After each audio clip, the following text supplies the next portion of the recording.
Hi all, welcome to tech P S C. Tech P S സിയുടെ മറ്റൊരു video ക്ലാസ്സിലോട്ട് നിങ്ങൾക്ക് എല്ലാവർക്കും സ്വാഗതം. സോ കഴിഞ്ഞ ക്ലാസ്സിൽ നമ്മൾ ഡിസ്കസ് ചെയ്തിട്ടുണ്ടായിരുന്നു, എഞ്ചിൻ്റെ ഭാഗത്ത് നിന്ന് വരുന്ന കുറച്ച് ക്വസ്റ്റ്യൻസ് ഡിസ്കസ് ചെയ്തിട്ടുണ്ടായിരുന്നു അല്ലേ.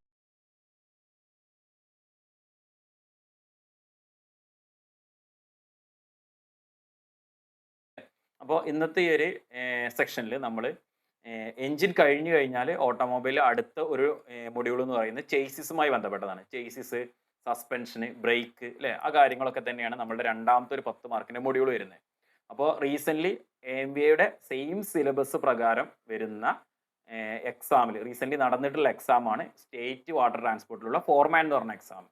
ഈ വർഷം ജനുവരിയിലായിരുന്നു നടന്നത്, 2026 ജനുവരിയിലായിരുന്നു ഇത് നടന്നിട്ടുണ്ടായിരുന്നത്. സോ അതിലെ ക്വസ്റ്റ്യൻസ് ആണ് നമ്മളിപ്പോൾ വർക്കൗട്ട് ചെയ്തുകൊണ്ടിരിക്കുന്നത്. അതിലെ രണ്ടാമത്തെ ക്ലാസ് ആണിത്. ആദ്യത്തെ ക്ലാസ്സിൽ നമ്മൾ കൺസ്ട്രക്ഷൻ ഡീറ്റെയിൽസ് ഓഫ് എഞ്ചിൻ പാർട്സിന്റെ ഭാഗം ഡിസ്കസ് ചെയ്തു. സോ രണ്ടാമത്തെ ക്ലാസ് ചേസിസ് ആണ്. അപ്പോൾ നമുക്ക് ചേസിസിൽ ഏതെല്ലാം ക്വസ്റ്റ്യൻസ് വന്നിട്ടുണ്ടെന്നും എങ്ങനെയാണ് ക്വസ്റ്റ്യൻസ് ഉള്ള കാര്യങ്ങളൊക്കെ നമുക്കൊന്ന് നോക്കാം. അപ്പോൾ ഫസ്റ്റ് ക്വസ്റ്റ്യൻ എന്ന് പറയുന്നത്, in a conventional control chassis where is the engine located. In a conventional control chassis where is the engine located. Option A പറയുന്നത് completely inside the driver's cabin. Option B പറയുന്നത് behind the rear axle. Option C പറയുന്നത് in front of driver's cabin. Option D പറയുന്നത് half inside and outside of driver's cabin. എന്താ പറയുക, ഒരു conventional control ചേസിസിലെ, അതായത് ചേസിസിന്റെ ഒരു ക്ലാസിഫിക്കേഷനാണ്. ചേസിസിന്റെ ഒരു ക്ലാസിഫിക്കേഷനിൽ കൺവെൻഷണൽ കൺട്രോൾ ചേസിസിൽ എഞ്ചിൻ എവിടെയായിരിക്കും ഉണ്ടായിരിക്കുക എന്നാണ് അല്ലേ. അപ്പോൾ നമുക്ക് 3 തരം ചേസിസ് ക്ലാസിഫിക്കേഷൻ ആണ് നമുക്ക് മെയിൻ ആയിട്ട് നമുക്ക് പഠിക്കാനുള്ളത്. കൺവെൻഷണൽ കൺട്രോൾ ചേസിസ്, അതേപോലെ തന്നെ സെമി ഫോർവേഡ് ചേസിസ്, അതേപോലെ ഫുൾ ഫോർവേഡ് ചേസിസ്. സോ ഇതിൽ കംപ്ലീറ്റ്ലി ഇൻസൈഡ് ഡ്രൈവറിന്റെ, അതായത് എഞ്ചിൻ വരുന്നത് കംപ്ലീറ്റ്ലി ഡ്രൈവറിന്റെ ക്യാബിന്റെ അകത്താണോ, റിയർ ആക്സിന്റെ പിന്നിലാണോ, in front of driver's cabin ആണോ, അതേപോലെ തന്നെ half inside and half outside of driver's cabin ആണോ എന്നുള്ളതാണ് ഓപ്ഷൻസ് വരുന്നത്. അപ്പോൾ ഇതിൽ ഏതായാലും കറക്റ്റ് ആൻസർ എന്ന് പറയുന്നത്, ഇപ്പോൾ നമുക്ക് 3 ടൈപ്പ് ചേസിസ് എന്ന് പറഞ്ഞു. അതിൽ ഫസ്റ്റ് വണ്ണാണ് കൺവെൻഷണൽ കൺട്രോൾ ചേസിസ്. ഇതാണ് നമ്മുടെ കൺവെൻഷണൽ കൺട്രോൾ ചേസിസ് എന്ന് പറയുന്നത് അല്ലേ. ഇതാണ് കൺവെൻഷണൽ കൺട്രോൾ ചേസിസ്. ദെൻ നമുക്ക് അടുത്ത് വരുന്ന സെമി ഫോർവേഡ് ആണ്. ഈ താഴത്ത് കാണുന്ന ലെഫ്റ്റിൽ കാണുന്നതാണ് സെമി ഫോർവേഡ് കൺട്രോൾ ചേസിസ്. അതേപോലെ തന്നെ ഇതാണ് നമ്മളുടെ full forward control chassis. Full forward control chassis. എന്താണ് ഇതിന്റെ ഒരു പ്രത്യേകത നോക്കൂ. എഞ്ചിന്റെ പാർട്ട് അല്ലെ, എഞ്ചിൻ എവിടെയാണ് ഉണ്ടായിരിക്കുന്നത്, എഞ്ചിന്റെ പാർട്ട് ഡ്രൈവർ ക്യാബിന്റെ ഫ്രണ്ടിലായിരിക്കും കൺവെൻഷണൽ കൺട്രോൾ ചേസിസ് ഉണ്ടായിരിക്കുക. എഞ്ചിന്റെ പാർട്ട് ഡ്രൈവർ ക്യാബിന്റെ ഫ്രണ്ടിലായിരിക്കും കൺവെൻഷണൽ കൺട്രോൾ ചേസിസ് ഉണ്ടായിരിക്കുക. സെമി ഫോർവേഡ് ആണെന്നുണ്ടെങ്കിൽ ഡ്രൈവർ ക്യാബിന്റെ അകത്തായിരിക്കും ഹാഫ് ഓഫ് ദി എഞ്ചിൻ കിടക്കുന്നത്, ബാലൻസ് ഹാഫ് കിടക്കുന്നത് ഫ്രണ്ടിലോട്ടായിരിക്കും ആണല്ലോ. ദെൻ ഫുള്ളി ഫോർവേഡ് ചേസിസ് ആണെന്നുണ്ടെങ്കിൽ എഞ്ചിന്റെ ഡ്രൈവറിന്റെ ക്യാബിൻ തന്നെ അകത്ത് തന്നെ ആയിരിക്കും എന്തുണ്ടായിരിക്കുക, എഞ്ചിൻ ഉണ്ടായിരിക്കുക. ക്ലിയർ ആണല്ലോ. സോ പണ്ട് കാലങ്ങളിൽ ഉപയോഗിച്ചിരുന്ന ലോറി, ജീപ്പ്, ഇതൊക്കെ നമുക്ക് എന്താ കൺവെൻഷണൽ കൺട്രോൾ ചേസിന് ഉദാഹരണങ്ങളാണ് ആണല്ലോ. ദെൻ ഈ സെമി ഫോർവേഡ് പറഞ്ഞാൽ ഇപ്പൊ നമുക്കറിയാം ഒരു 407 ഒക്കെ എടുക്കുകയാണെന്നുണ്ടെങ്കിൽ അല്ലെ, അല്ലെങ്കിൽ ഒരു ഫോഴ്സിന്റെ ട്രാവലർ അങ്ങനെ വാഹനങ്ങളൊക്കെ എടുക്കുകയാണെന്നുണ്ടെങ്കിൽ കാണാൻ പറ്റും പകുതി എന്തായിരിക്കും, ഫ്രണ്ടിലോട്ട് ഉണ്ടായിരിക്കും. വലിയ നീളത്തിലുള്ള ബോണറ്റ് ഉണ്ടായിരിക്കില്ല, പകുതി ഫ്രണ്ടിലുണ്ടാവും, പകുതി എന്തായിരിക്കും എഞ്ചിൻ ക്യാബിലായിരിക്കും ഉണ്ടായിരിക്കും. അതിനാണ് നമ്മൾ എന്ത് പറയുന്നത്, സെമി ഫോർവേഡ് കൺട്രോൾ ചേസിസ് എന്ന് പറയുന്നത്. ഫുള്ളി ഫോർവേഡ് കൺട്രോൾ ചേസിസ് എന്ന് പറയുന്ന സമയത്ത് മാറ്റം വരും. അതെന്താ, ഫുൾ ഭാഗം, ഫുൾ എഞ്ചിന്റെ സൈഡ് എവിടെ ആയിരിക്കും ഉണ്ടായിരിക്കുക, ഈ ഒരു ഡ്രൈവറുടെ ക്യാബിൽ തന്നെ ആയിരിക്കും ഉണ്ടായിരിക്കുക. അതിനാണ് നമ്മൾ എന്ത് പറയുന്നത്, ഫുള്ളി ഫോർവേഡ് കൺട്രോൾ ചേസിസ് എന്ന് പറയുന്നത്. സോ ഇതിൽ നമ്മളുടെ ക്വസ്റ്റ്യന്റെ ആൻസർ ഏതായിരുന്നു എന്നുള്ളത് നോക്കണം. ക്വസ്റ്റ്യന്റെ ആൻസർ എന്താണ്, കൺവെൻഷണൽ കൺട്രോൾ ചേസിസിൽ ഏതാണെന്ന് ചോദിക്കണം അല്ലേ. അപ്പോൾ ഓപ്ഷൻ സി ആണ്, in front of the driver's cabin. ഡ്രൈവറുടെ ക്യാബിന്റെ ഫ്രണ്ടിലായിരിക്കും എന്തുണ്ടായിരിക്കുക, എഞ്ചിന്റെ ഏരിയ ഉണ്ടായിരിക്കുക. സോ അതാണ് എന്ത് പറയുന്നത്, in front of driver's cabin. Option C ആയിരിക്കും ഇതിന്റെ കറക്റ്റ് ആൻസർ എന്ന് പറയുന്നത്. ക്ലിയർ ആണല്ലോ. നെക്സ്റ്റ് ക്വസ്റ്റ്യനിലോട്ട് പോവാം. രണ്ടാമത്തെ ക്വസ്റ്റ്യൻ നോക്കാം. What is the function of an electronically controlled variable assist power steering system? What is the function of an electronically controlled variable assist power steering system? നോക്കാം, options നോക്കാം. Provides increased steering assistance at low speeds, decreases steering assistance at vehicle speed increases, both A and B, neither A nor B. എന്താണ്, ഒരു electrically controlled ആയിട്ടുള്ള variable assist power steering സിസ്റ്റത്തിന്റെ function എന്താണ് എന്നുള്ളതാണ് question ആണല്ലോ. എന്തായിരിക്കും ഫംഗ്ഷന്, സ്റ്റിയറിംഗ് ലോ സ്പീഡിൽ സ്റ്റിയറിംഗ് കൂടുതലായിട്ട് അസിസ്റ്റൻസ് കൊടുക്കണോ, വെഹിക്കിളിന്റെ സ്പീഡ് ഇൻക്രീസ് ചെയ്യുന്നതനുസരിച്ച് സ്റ്റിയറിംഗിന്റെ അസിസ്റ്റൻസ് ഡിക്രീസ് ചെയ്യണോ ചെയ്യുന്നത്? ഏതായിരിക്കും ആൻസർ, ഏതായിരിക്കും കറക്റ്റ് ആൻസർ? അത് രണ്ടും കൂടെ ഉണ്ട് അല്ലേ. അതാണ് വേരിയബിളി കൺട്രോൾ എന്ന് പറയുന്നത് അല്ലേ. Variable assist power steering in high provides high assistant at low speeds. Low സ്പീഡിൽ ഹൈ അസിസ്റ്റൻസ് കൊടുക്കുന്നു for easier parking and easier parking and reduces assistance at high speeds to improve steering stability.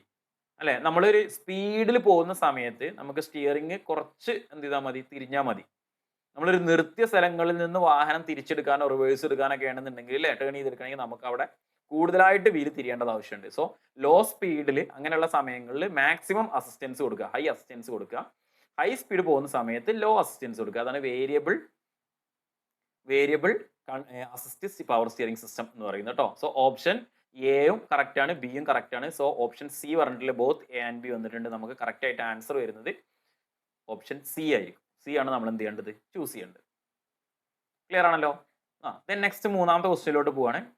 How is a stabiliser bar connected in an independent front suspension. നമ്മൾ different type of suspension സിസ്റ്റത്തെ കുറിച്ച് പഠിക്കുന്നുണ്ട്. അതിൽ stabiliser bar അല്ലെ, stabiliser independent front suspension സിസ്റ്റത്തിൽ stabiliser bar എങ്ങനെയാണ് ഘടിപ്പിച്ചിരിക്കുന്നത്? How is stabiliser bar connected എന്ന് ചോദിച്ചിട്ടുള്ളത്. Bolted between upper control arms, links lower control arms on both side to resist body roll, connects steering knuckle to sub frame, mounted between strut tops. അപ്പോൾ നമ്മുടെ suspension system ഫ്രണ്ടിൽ independent suspension system ഉപയോഗിക്കുന്ന സ്ഥലങ്ങളിൽ നമ്മൾ അങ്ങനെ, അല്ലെങ്കിൽ ഫ്രണ്ടിൽ വേണ്ട ഇൻഡിപെൻഡന്റ് സസ്പെൻഷൻ സിസ്റ്റം അല്ലെ, ഇൻഡിപെൻഡന്റ് ഫ്രണ്ട് സസ്പെൻഷൻ ഉപയോഗിക്കുന്നത് സ്റ്റെബിലൈസർ ബാർ കണക്ട് ചെയ്യുന്നതുമായി ബന്ധപ്പെട്ട ക്വസ്റ്റ്യൻ ആണ്. അത് അപ്പർ ആമുകൾ തമ്മിൽ കണക്ട് ചെയ്ത് വെച്ചിരിക്കണോ, ലോവർ കൺട്രോൾ ആമുകളിൽ ബോത്ത് സൈഡ് കണക്ട് ചെയ്തിരിക്കണോ, ടു റെസിസ്റ്റ് ബോഡി റോൾ ഒഴിവാക്കാൻ വേണ്ടിയിട്ടാണ്. നമുക്ക് ഈ സ്റ്റെബിലൈസർ ബാർ അല്ലെങ്കിൽ sway bar, anti roll bar എന്നൊക്കെ നമ്മൾ ഇതിന് പേര് പറയാറുണ്ട് അല്ലേ. സോ ഇതിന്റെ ഓപ്ഷൻസ് നമുക്ക് ഈസി ആയിട്ട് തന്നെ നമുക്ക് കിട്ടും. ഇതാണ് നമ്മുടെ സ്റ്റെബിലൈസർ ബാർ എന്ന് പറയുന്നത്, അല്ലെങ്കിൽ ആന്റി റോൾ ബാർ എന്ന് പറയുന്നത്. Stabiliser bar, anti roll bar links suspension arms on both side of the vehicle and twist during cornering to reduce body roll കുറക്കാൻ വേണ്ടിയിട്ടാണ് ചെയ്യുന്നത്. സോ ഓപ്ഷൻ ബി ആണ് ഇതിന്റെ കറക്റ്റ് ആൻസർ വരുന്നത്. Links lower control arms on both side to resist body roll. Clear ആണല്ലോ. Next നമ്മൾ നാലാമത്തെ ക്വസ്റ്റ്യനിലോട്ട് പോവാണ്. Moving to fourth question. Suspension സിസ്റ്റവുമായി ബന്ധപ്പെട്ട തന്നെ ഒരു ക്വസ്റ്റ്യൻ ആണ് അല്ലേ. അടുത്ത ഒരു സസ്പെൻഷൻ സിസ്റ്റവുമായി ബന്ധപ്പെട്ടുള്ള ക്വസ്റ്റ്യൻ തന്നെയാണ്. A MacPherson strut front suspension typically uses how many ball joints per side അല്ലേ. അത് മക്ഫേഴ്സൺ സ്ട്രട്ട് സസ്പെൻഷൻ സിസ്റ്റത്തിൽ അല്ലേ ഒരു സൈഡിൽ എത്ര ബോൾ ജോയിന്റ്സ് ആണ് ഉപയോഗിക്കുന്നത്? 1 ആണോ, 2 ആണോ, 3 ആണോ? None of these. നമ്മൾ സസ്പെൻഷൻ സിസ്റ്റം പഠിക്കുമ്പോൾ ശരിക്ക് വിഷ്ബോൺ ടൈപ്പ് സസ്പെൻഷൻ സിസ്റ്റം പഠിക്കുക. അതിനുശേഷം നമ്മൾ മക്ഫേഴ്സൺ പഠിക്കുക. അപ്പോൾ നമുക്ക് അതിലുള്ള മാറ്റം മനസ്സിലാക്കാൻ പറ്റും. വിഷ്ബോൺ ആകുമ്പോൾ ലോവർ ആമും അപ്പർ ആമും ഉള്ളതും, മക്ഫേഴ്സണിലോട്ട് വരുന്ന സമയത്ത് ലോവർ ആമും പിന്നെ മുകളിലോട്ട് സ്ട്രട്ട് വരുന്ന സമയത്ത് ആ സ്ട്രട്ടും കാര്യങ്ങളൊക്കെ കാണാൻ പറ്റും അല്ലേ. So McPherson strut suspension uses 1 lower ball joint because strut itself act as a upper ball joint. ലോവറിൽ അല്ലെ ഒരു ബാൾ ജോയിന്റ് ആയിരിക്കും ഉണ്ടായിരിക്കുക. മുകളിലെ ബാൾ ജോയിന്റ് ആയിട്ട് ആരാണ് ആക്ട് ചെയ്യുന്നത്?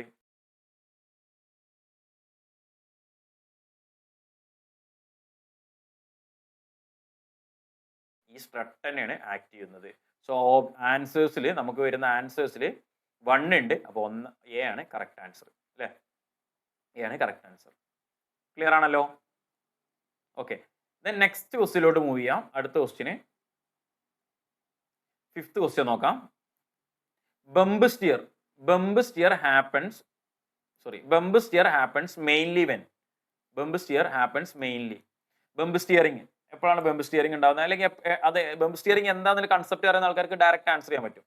Study cruising during suspension travel with incorrect tie rod geometry, hard straight line braking at full steering lock only. Bump steer എപ്പോഴാണ് ഉണ്ടാകുന്നത്? റോഡിലുള്ള ഇൻകറക്റ്റ് ആയിട്ടുള്ള ടൈ റോഡിന്റെ ആംഗിൾസ്, ടൈ റോഡ് ജോമെട്രി വരുന്ന സമയത്ത് അല്ലെ, ആ റോഡിന്റെ ഇതിലുണ്ടാകുന്ന അനുസരിച്ച് ഉണ്ടാകുന്ന സസ്പെൻഷനിലുള്ളതാണ് ബംബ് സ്റ്റിയറിംഗ് എന്ന് പറയുന്നത്. So bump steer occurs when the suspension movement changes wheel toe angle due to incorrect steering linkage geometry. Bump steer occurs when suspension movement changes wheel toe angle due to incorrect steering linkage geometry. So answer എന്ന് പറയുന്നത് B ആണ്, during suspension travel with incorrect tie rod geometry. Clear ആണല്ലോ. ആണ് നമ്മുടെ fifth question answer option B ആയിരിക്കും വരിക. Next sixth question നോക്കാം. Brake സിസ്റ്റവുമായി ബന്ധപ്പെട്ട ക്വസ്റ്റ്യൻ ആണ് അല്ലേ. The unloader valve in an air brake system is typically found air brake സിസ്റ്റത്തിൽ അൺലോഡർ വാൾവ് നോർമലി എവിടെയാണ് കാണപ്പെടുന്നത് എന്നാണ്. നമുക്കൊരു എയർ ബ്രേക്ക് സിസ്റ്റത്തിന്റെ ലേ ഔട്ട് ഉണ്ടെങ്കിൽ ഈസി ആയിട്ട് മനസ്സിലാക്കാൻ പറ്റുന്നതാണ്, അല്ലെ കാണാൻ പറ്റുന്നതാണ്. Integrated into the air compressor governor inside the main service brake chamber at the foot brake pedal assembly at the bottom of reservoir tank. അല്ലെ എവിടെയാണ് നോർമലി അൺലോഡർ വാൾവിന്റെ ഫംഗ്ഷൻ എന്താണ് അത് പറഞ്ഞാൽ തന്നെ നമുക്ക് മനസ്സിലാവും അല്ലെ. Unloader valve is controlled the compressor governor to stop the compressor from building excess pressure once system pressure reaches the set limit. നമ്മുടെ സിസ്റ്റത്തിന്റെ ഒരു പ്രഷർ ലിമിറ്റ് ഉണ്ടാവും, ആ ലിമിറ്റിൽ കൂടുതലാകാതെ ആ ലിമിറ്റ് എത്തിക്കഴിഞ്ഞാൽ അൺലോഡർ വാൾവ് ഓപ്പൺ ആയി കംപ്രസറിനെ സ്റ്റോപ്പ് ചെയ്യണം അല്ലെ. അല്ലെങ്കിൽ അതിലേക്ക് വീണ്ടും ഹൈ പ്രഷറിൽ വന്നുകൊണ്ടിരുന്നു കഴിഞ്ഞാൽ നമ്മൾ ഈ ഒരു എയർ ടാങ്ക് ആണെന്നുണ്ടെങ്കിലും സ്റ്റോർ ചെയ്യുന്ന റിസർവോയർ ആണെന്നുണ്ടെങ്കിലും അതിന് ഇഷ്യൂസ് ഉണ്ടാവും. സോ ആ ഒരു നിശ്ചിത ലിമിറ്റ് മെയിൻറ്റെയിൻ ചെയ്യാൻ വേണ്ടിയിട്ടാണ് അൺലോഡർ വാൾവ് കൊടുക്കുന്നത്. സോ ഇത് കംപ്രസറിനോട് ചേർന്നായിരിക്കും ഉണ്ടായിരിക്കുക കേട്ടോ. സോ കംപ്രസറിനോട് ചേർന്ന് അല്ലെങ്കിൽ റിസർവോയർ ടാങ്കിനോട് ചേർന്നാണ് നോർമലി ഉണ്ടാകാറുള്ളത്. Integrated into the air compressor governor. Option A ആണ് ഇതിന്റെ കറക്റ്റ് ആൻസർ. ഇതിങ്ങനെ അറിയില്ല എന്നുണ്ടെങ്കിൽ ഇത് നോക്കിയാലും കഴിഞ്ഞാൽ മതി, നോക്കിയാലും മനസ്സിലാവുകയെ. ബ്രേക്ക് ചേംബറിൽ എന്തായാലും ഉണ്ടാവില്ലല്ലോ അൺലോഡർ വാൾവ്. അതേപോലെ തന്നെ ഫുഡ് ബ്രേക്ക് പെഡൽ അസംബ്ലി, അവിടെ നമുക്കൊരു ബ്രേക്ക് വാൾവ് ആണ് അവിടെ ഉണ്ടാകുക അല്ലെ. പിന്നെ റിസർവോയർ ടാങ്കിന്റെ അറ്റ് ദി ബോട്ടം എന്ന് പറയുന്നത്. നെക്സ്റ്റ് അടുത്ത്, when air pressure enters the brake chamber, brake chamber, it pushes a diaphragm which moves a push rod connected to brake drum, S-cam, brake shoes, slack adjuster. അല്ലേ, അത് നമ്മളുടെ compressed air ടാങ്കിൽ നിന്നും break വാൾവിന്റെ signals അനുസരിച്ച് അല്ലെ, driver അത്രത്തോളം brake കൊടുക്കുന്നതിന്റെ signals അനുസരിച്ച് കംപ്രസ്ഡ് എയർ എന്ത് ചെയ്യാണ്, air pressure enters to brake ചേംബറിലോട്ട് എയർ പ്രഷർ വരികയാണ്. അപ്പോൾ അവിടെ ഉള്ള പുഷ് റോഡ് ആരിലായിട്ടായിരിക്കും കണക്ട് ചെയ്തിട്ടുള്ളത്, അല്ലെങ്കിൽ ഡയഫ്രം കണക്ട് ചെയ്തിട്ടുള്ള പുഷ് റോഡ് മൂവ് ചെയ്തിട്ട് ആരെയാണ് അഡ്ജസ്റ്റ് ചെയ്യുന്നത്? ബ്രേക്ക് ഡ്രമ്മിനെയാണോ, S-ക്യാമിനെയാണോ, ബ്രേക്ക് ഷൂസിനെയാണോ, സ്ലാക്ക് അഡ്ജസ്റ്ററിനെയാണോ? അല്ലെ, നമുക്ക് ഈസി ആയിട്ട് അറിയുന്ന കാര്യമാണ്. ഏതാണ് വരുന്നത്? സ്ലാക്ക് അഡ്ജസ്റ്റർ ആയിരിക്കും ആൻസർ ആയിട്ട് വരിക അല്ലെ. Push rod moves the slack adjuster which rotates S cam. നമുക്ക് S-ക്യാം തന്നെയാണ് റൊട്ടേറ്റ് ചെയ്യേണ്ടത്, പക്ഷെ S-ക്യാമിനെ റൊട്ടേറ്റ് ചെയ്യാൻ ആരാണ്? സ്ലാക്ക് അഡ്ജസ്റ്റർ ആണ്. ഈ സ്ലാക്ക് അഡ്ജസ്റ്ററിന്റെ ഉള്ളിൽ നിന്ന് ആ കാര്യം ഇവിടുന്ന് ആയിരിക്കും എന്തുണ്ടാകുക, S-ക്യാമിന് കണക്ട് ചെയ്തിട്ടുണ്ടാകുക അല്ലെ. S-ക്യാം then forces to brake shoes outward against the brake drum.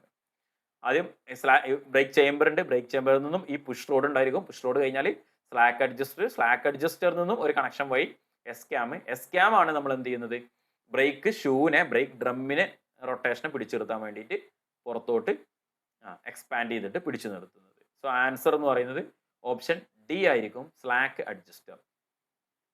Clear ആണല്ലോ? 7th question. നെക്സ്റ്റ് നമ്മൾ 8th ക്വസ്റ്റ്യനിലോട്ട് പോവാണ്. സസ്പെൻഷൻ സിസ്റ്റവുമായി ബന്ധപ്പെട്ട ക്വസ്റ്റ്യൻ കേട്ടോ. In a typical twin tube telescopic hydraulic shock absorber where is the reserve fluid stored?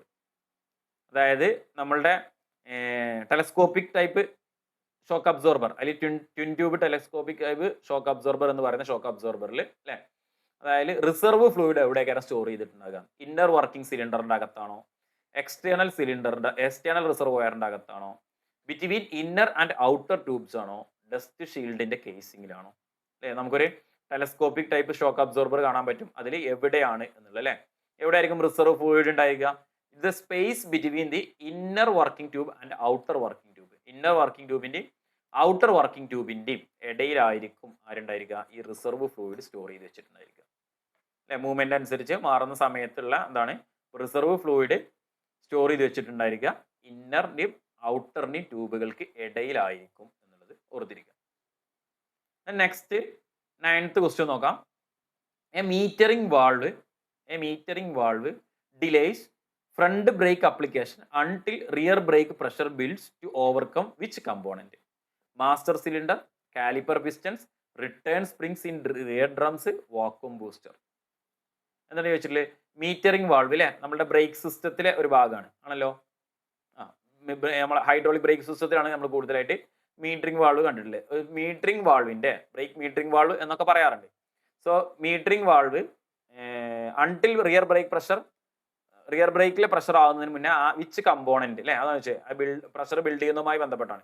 Master cylinder, caliper pistons, return springs in rear drums, vacuum booster. ഏതാണ് നമുക്ക് വരുന്നത് അല്ലെ? നമുക്ക് ബ്രേക്ക് മീറ്ററിംഗ് വാൾവ് ഇവിടെ കാണാൻ പറ്റും അല്ലെ. അതിലോട്ട് മാസ്റ്റർ സിലിണ്ടറിൽ നിന്ന് വരുന്ന ഇൻലെറ്റ് അല്ലെ, അതേപോലെ ഫ്രണ്ട് ബ്രേക്കിലോട്ടും റിയർ ബ്രേക്കിലോട്ടും അല്ലേ, outlet front brake, outlet front ബ്രേക്കിലോട്ട് ഇത് പോകുന്നത് നിങ്ങൾക്ക് കാണാൻ പറ്റും. ഏതാണ്? So rear brake drum return spring requires some pressure to move shoe outward. So the metering valve delays the front disc braking slightly balance the braking forces. Answer വരുന്നത് C, return springs in rear drums അല്ലേ, return springs in rear drums. ഇതൊന്നും master cylinder അല്ല, caliper piston അല്ല, vacuum booster അല്ല എന്ന് നോക്കിയാൽ തന്നെ നമുക്ക് എന്ത് ചെയ്യാൻ പറ്റും, ഈസി ആയിട്ട് ആൻസർ കണ്ടെത്താൻ പറ്റും. കിട്ടിയല്ലോ? സോ ഇതാണ് 9th ക്വസ്റ്റ്യൻ എന്ന് പറയുന്നത് അല്ലേ, return springs in rear drums. Then 10th question, നമ്മൾ ഈ ഒരു സെക്ഷനിൽ നമ്മൾ ചേസിസുമായി ബന്ധപ്പെട്ടിട്ടുള്ള ക്വസ്റ്റ്യൻസ് ആണ് ഡിസ്കസ് ചെയ്യുന്നത്. അതിൽ ചേസിസ് ഉണ്ടായിരുന്നു, സസ്പെൻഷൻ സിസ്റ്റം, ബ്രേക്ക് സിസ്റ്റം അല്ലേ, അങ്ങനെയുള്ള കാര്യങ്ങളൊക്കെ തന്നെയാണ് അതിലുള്ളത്.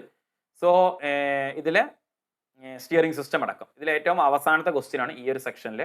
In a recirculating ball type steering gear the ball travels between the nut and പിന്നെ ആരാണെന്നാണ് കേട്ടോ, gear rack, sector wheel, steering wheel shaft, worm shaft. അതായത് recirculating ball type steering gear ബോക്സിൽ ബാൾസ്, അതിനുള്ളിലുള്ള ബാൾസ് ഉണ്ടല്ലോ, ഈ ബാൾസ് നെറ്റിന്റെയും പിന്നെ ആരുടെയും ഇടയിലാണ് ഇത് എന്ത് ചെയ്യുന്നത്, മൂവ് ചെയ്യുന്നത് എന്നാണ് ചോദിക്കുന്നത്. അപ്പോൾ നമുക്ക് റീസർക്കുലേറ്റിംഗ് ബാൾ ടൈപ്പ് എടുക്കാം, സ്റ്റിയറിംഗ് ഗിയർ ബോക്സ് എടുക്കാം. ഇതാണ് നമ്മുടെ വോം ഷാഫ്റ്റ് എന്ന് പറയുന്നത് അല്ലേ, നമ്മളെ സ്റ്റിയറിംഗ് ഷാഫ്റ്റ് കണക്ട് ചെയ്തിട്ടുള്ള ഷാഫ്റ്റ്. ഇവിടെയാണ് സ്റ്റിയറിംഗിന്റെ വീലും കാര്യങ്ങളൊക്കെ ഉണ്ടായിരിക്കുക, ഇവിടെയാണ് സ്റ്റിയറിംഗ് വീൽ ഉണ്ടായിരിക്കുക. സോ സ്റ്റിയറിംഗ് വീലിൽ നിന്ന് സ്റ്റിയറിംഗ് ഷാഫ്റ്റിലൂടെ വോം ഷാഫ്റ്റിൽ എൻഡിലോട്ട് വോം ഷാഫ്റ്റ് എത്തി. ഈ ഒരു കളറിൽ കാണിച്ചിട്ടുള്ളതാണ് നമ്മളുടെ നെറ്റ് എന്ന് പറയുന്നത്. ഈ നെറ്റിന്റെയും വോം ഷാഫ്റ്റിന്റെയും ഇടയിലാണ് എന്ത് ചെയ്യുന്നത്, ഈ ബോൾസ് റീസർക്കുലേറ്റ് ചെയ്തുകൊണ്ടിരിക്കുന്നത് ആണല്ലോ. The recirculating ball type steering gear box ball bearing circulate between the nut and the worm shaft reducing friction and improving steering efficiency. Clear ആണല്ലോ? സോ നമ്മളോട് ചോദിച്ചിട്ടുള്ള ക്വസ്റ്റ്യനിൽ ഓൾറെഡി നെറ്റ് കൊടുത്തിട്ടുണ്ടായിരുന്നു. സോ നെറ്റിനും വോം ഷാഫ്റ്റിനും ഇടയിലായിരിക്കും ആരുണ്ടായിരിക്കുക, ബോൾസ് ട്രാവൽ ചെയ്യുന്നുണ്ടായിരിക്കുക. So recirculating ball type steering gear ബോക്സിൽ the balls travels between the net and worm shaft. Clear ആണല്ലോ? സോ നമ്മൾ ഇന്ന് ഒരു 10 ക്വസ്റ്റ്യൻ ആണ് ഡിസ്കസ് ചെയ്തത്. AMVA എക്സാമിന്റെ നോട്ടിഫിക്കേഷൻ വരുന്ന കാര്യങ്ങൾ എല്ലാവരും അറിഞ്ഞിട്ടുണ്ടായിരിക്കും. സോ അടുത്തൊരു AMVAക്ക് വേണ്ടി പ്രിപ്പയർ ചെയ്യുന്നവരാവും നിങ്ങൾ. ഈ ഒരു എക്സാമിന് വേണ്ടിയിട്ടുള്ള സിലബസിലെ ഏറ്റവും റീസെന്റ് ആയിട്ട് നടന്നിട്ടുള്ള ഒരു എക്സാം ആയിരുന്നു ഫോർമാനിലെ വാട്ടർ ട്രാൻസ്പോർട്ട്, സ്റ്റേറ്റ് വാട്ടർ ട്രാൻസ്പോർട്ടിലെ ഫോർമാൻ എന്ന് പറഞ്ഞ എക്സാം. ആ എക്സാമിൽ ചേസിസുമായി ബന്ധപ്പെട്ടുള്ള ക്വസ്റ്റ്യൻസ് ആണ് ഡിസ്കസ് ചെയ്ത്.